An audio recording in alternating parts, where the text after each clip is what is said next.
Welcome, ladies and gentlemen, to StarFox Adventures, Part 5. The reason you see the watermark there is because I had to do a little research and I cheated to find this, to figure out where to go from here. So I apologize. Because you don't necessarily need the fireflies if you know where you're going, but it's good to have them. Yeah, it makes this part of the game a lot easier. You can go by quicker. Of course, it's a waste of time and it's a fetch quest because you can just because this is the only time you ever really need the fireflies. There's only one other area in the game and it takes like 3 seconds to navigate through.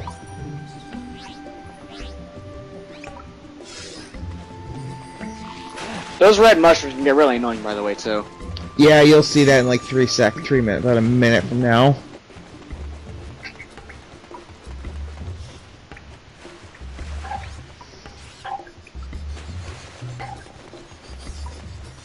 So I'm just wondering, why do you guys think like this game was so much less popular than like StarFox 64?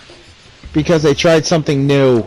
This is running on foot, and this is Zelda with a Star Fox skin and Star Fox characters. More or less, yeah. Not even Star Fox characters, because it's only Fox, and there's nobody new except for Crystal, and she only appears in the game for like 20 minutes for your tutorial, and then later at the end. Thank God I have the final mushroom. Yeah, this part of the game. This part of the game can be a real pain in the ass. Yeah, especially if you're trying to record this for a, for a Let's Play channel and you're futzing around in the dark for 10-20 minutes trying to find out where you're supposed to go.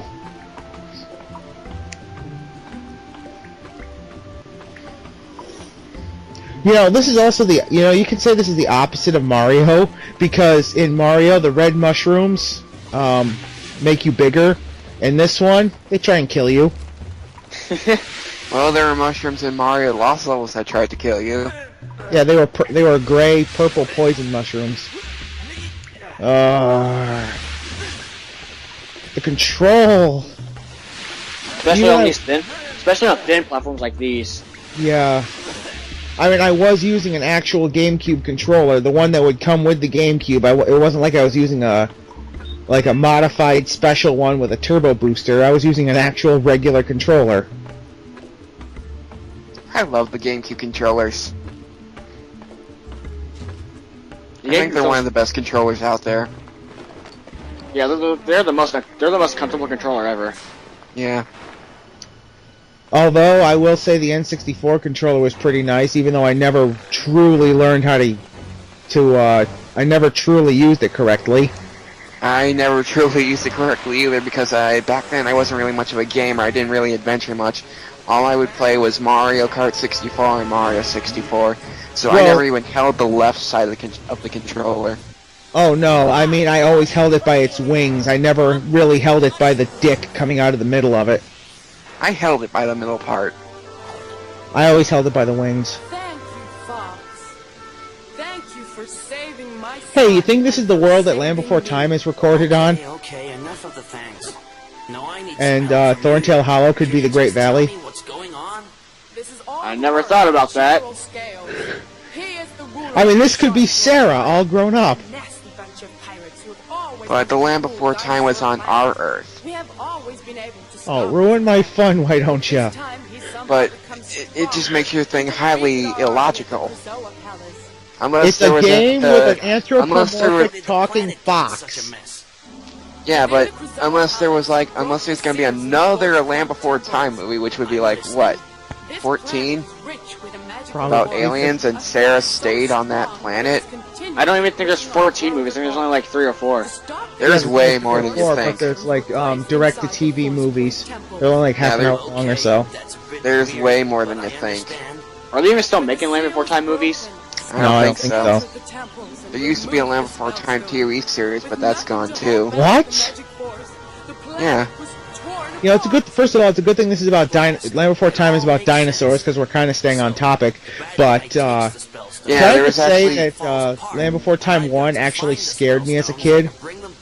Well, of course it did, because dinosaurs and sharp tooths or the T-Rexes that were pretty freaking scary because they were the only ones that didn't talk. Yeah, and surprisingly, that movie, which is for kids, was surprisingly pretty dark. Yeah. Yeah, they lightened it up quite a bit in 2. That's okay. Yeah. In the first movie, Littlefoot's brother dies. I mean, it's gonna be very dangerous. Yeah. Loads of bad guys, fighting, death. I actually had real quick.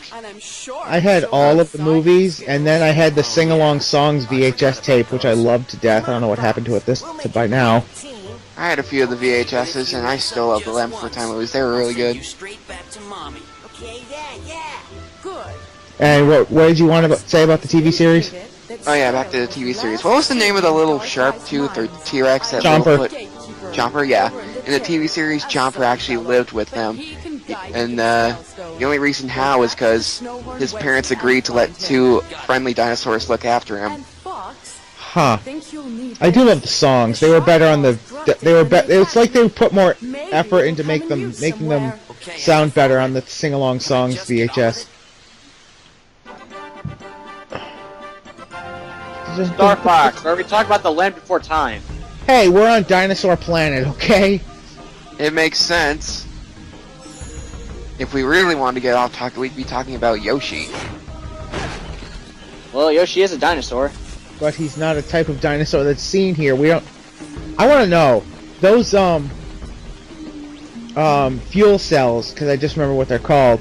They were supposedly dropped to the planet by Rob, and he was off target. How the fuck did this thing get all the way into the cave and at the top of the hill in the cave? Well, there's no roof in that cave. Oh, there isn't? I never noticed. No, there's not. Stop chasing mushrooms and go after the plot. Past me. Oh. Why is it that in this peaceful little village, there's that one mook dinosaur there for you to kick its ass? There'll be a lot more later on in that area. Oh wait, there's another one right there. Yeah, why are they here? Why are the peaceful dinosaurs doing They're trying to stop. They're trying to stop Fox. Yeah, they're trying to enslave the dinosaurs, but they're not doing a very good goddamn job, are they? No. Yeah, there's a lot of, I said before that there's a couple of side quests to do, but you don't have to do them. That's more or less a lie. You have to do just about everything anywhere to get through the game. There's only one notable one I can think of that you don't have to do, and that's in Lightfoot Village, I think it is. I think that's what it's called. Can I just say I hate going through Thorntail Hollow and going through this sewer area? It gets really tedious. Yeah, after a while it does, especially on your early playthroughs of the game and you don't know what you're doing. Every time you go through Thorntail Hollow and Snowhorn Wastes. Yeah, you have to do this every time. Yeah, and it would be nicer if you could have just jumped off the ledge instead of climbing down the obviously climbable wall texture. Yeah. I actually miss a fuel cell here until later on in the game when I find out that it's there. Honestly, except for 1 or 2 parts, I did this game more or less without a guide. I did it mostly from memory. How good of a job did you do? The only parts that I've only had to edit 5 parts, otherwise I did great. And it wasn't usually it was usually because I was trying to figure out where to go and I needed to pause and look at a guide while I was doing it, or I kept dying in a battle or something. Oh, you could have just stuck your paw in there the whole time. Like this part here, I actually spent 20 minutes futzing around looking for that ice wall that I just looked through. Oh yeah, jump cut. Yeah, I assumed it was supposed to be in that cave, but then I realized, then I ran over that ice block there, and yeah. Sharp Claw have imprisoned me. You know you can kill those enemies that are in that If you cave. can bring me Frostweave, They come out at you and strong keep enough to get respawning. myself out. Yeah, but you can kill them before this little this pseudo boss fight even starts.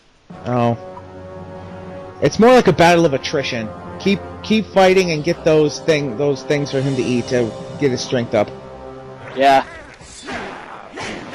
Except These are blue sharp claws. I think nope, they're just as bad as the green ones. Eventually you'll come across different brands of sharp claws, and they'll start doing more damage. Or they'll start taking less damage every time. I call these the foot soldiers, and the bigger ones the bruisers. It takes me a few minutes to realize, oh, I have to do this and that at the same time. Yeah, because they'll continue to respawn no matter how many come at you. Yeah, no, they stay at a max of 4. Stay. Just whack the goddamn tree. Damn it, Pastor J. Well, I was thinking I had to shoot a fireball at it. If you want a tip to this, I would say get as far away from the cave as you can, and then fight, because it'll take, and then try and get the fire weeds or whatever they are out of the tree, because that'll take longer for the blue sharp claws to get to you. And it'll save you a couple seconds. Yeah, yeah, just whacking me with their clubs. Oh, I don't care. Keep in mind that those weeds, dude. And keep in mind, guys, that those weeds do disappear after a while. Yeah, they have everything that you can collect from a tree or one of those Crystals. Yeah, they all have a time limit. They will disappear after a while. And I don't know how these things are rolling uphill. At that speed. Gaining, you know what? They're like Amy in Sonic 06. They gain speed going uphill. No, you're thinking of Sonic Adventure. Yeah, sorry. Where Amy and Knuckles speed up ascending stairs. Now, see, if I had a power up that you get later on in the game, then this boss would be this battle of attrition would be no problem because I could just knock them over.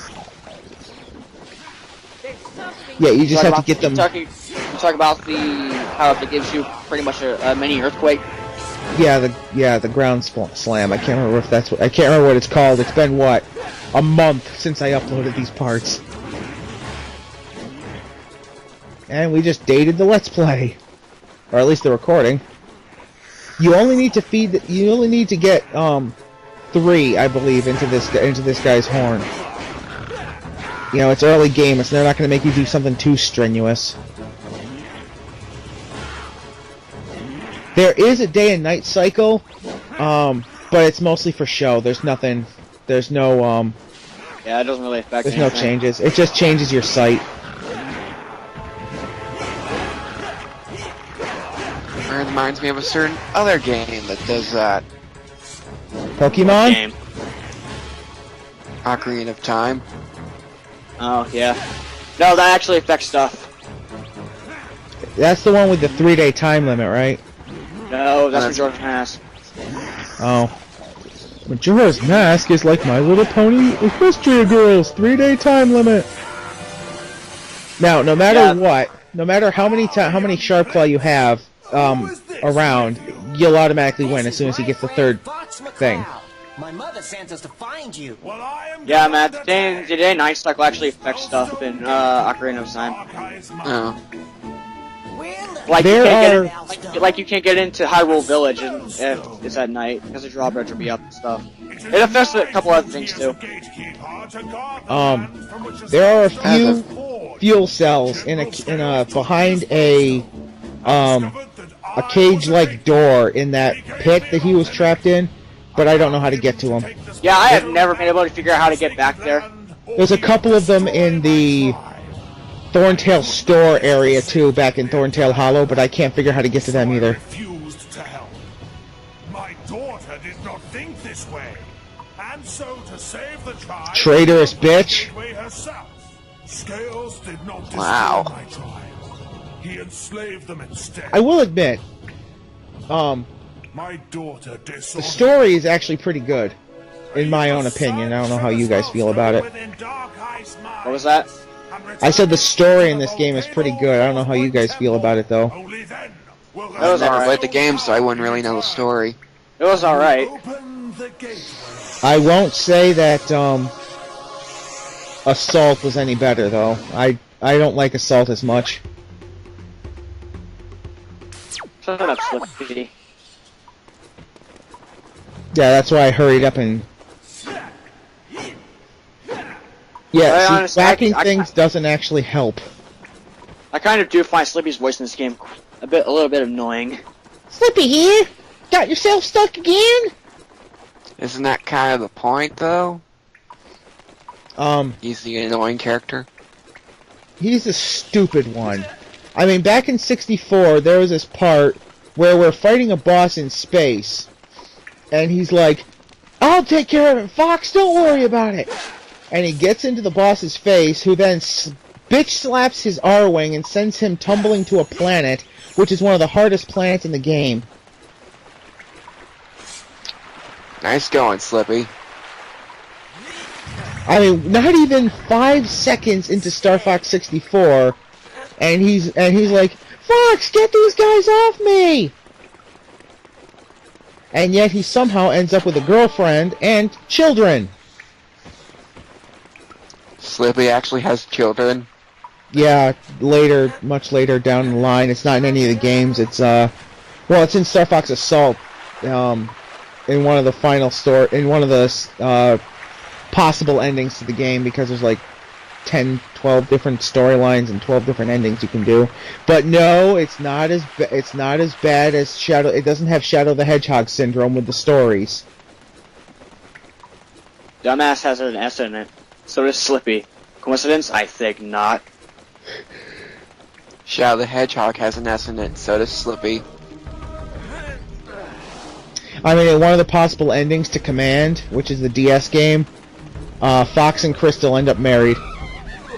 Is that a good game? I was never able to get through all of it, all of the endings, but yes, it's pretty good for a DS, original DS game. I think I still have it somewhere, but there's this one boss I can never get past because its hitbox is so damn small.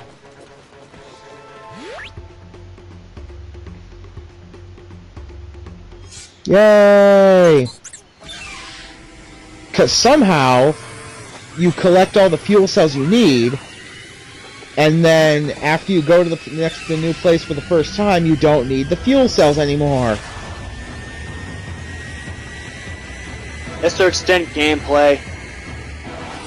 Yeah. Their logic, what are those? It's to extend gameplay by like 10 minutes. You know what else I love? All these places are floating in space. And no, I don't make you sit through this. You can pause the video if you want to read, if you want to know what he says, because it's exactly what he reads it off like a script.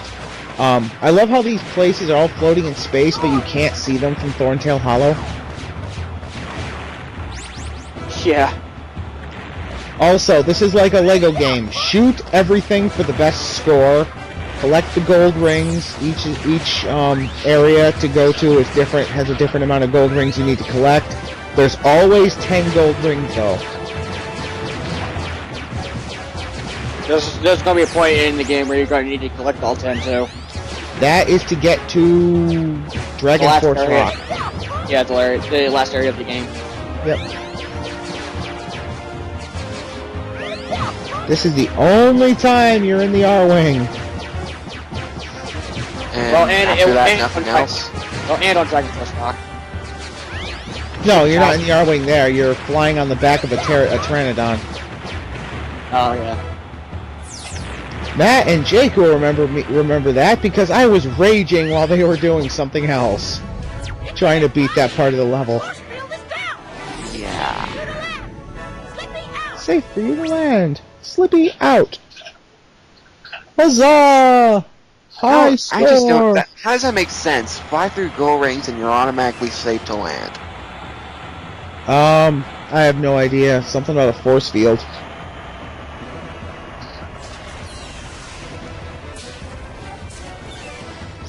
So, since by the size of those gold rings, is the StarFox universe smaller than Sonic? That is a good question. That is actually a very good question. And we'll find out more about that question next part. Yep, we'll see you guys next time. Bye. Bye.